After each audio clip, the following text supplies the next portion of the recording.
I really hate this dynamic with capitalism that we've gotten to where you get a job at a company and then they treat you like they're doing you some big favor. Like you go in for an interview and you have to be like, oh, please give me a job, please. Like, oh yeah, please let me do this job for you that, by the way, you need doing and will help generate a lot more money for the company, all while you treat me like I'm small and unimportant and pay me the tiniest amount of money possible, just the teeniest sliver of the money I generate, and all while the powers that be sit at the top and scheme of how they can pay employees even less money so that they can keep more of it for themselves without doing any of the actual labor or money generating work. And you're gonna act like you're doing me some big favor? No. So I was like, okay, what can I do? I can't change the system, I can't change the whole world, but I can try to better my situation in some small way. So I thought, well, I should at least ask for a raise at work and fight for my share.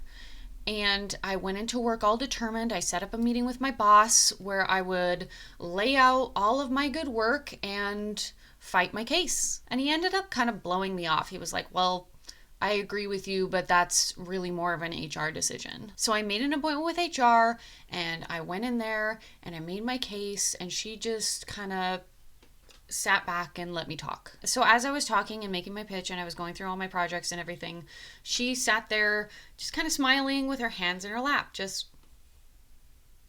But even when I finished talking, she still just kind of sat there with her hands in her lap, smiling.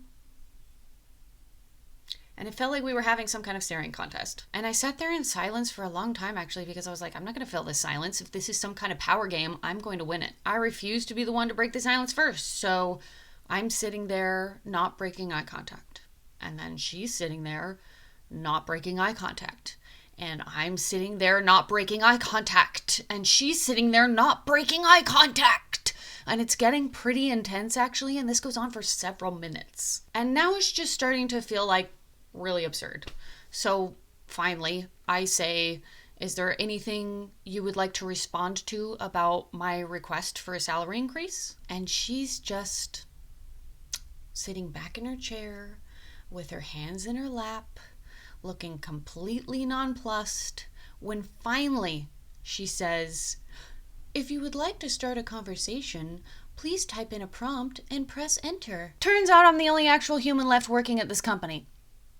All the rest of my coworkers are just fancy robots powered by ChatGPT. The company was only keeping me on to show proof of concept about this new service with these fancy AI robots that are supposed to blend in so seamlessly that the human workers wouldn't even know. So they kept me on so that they could conduct this experiment for a partner company to see if this would work and to see how long it would take me to even notice.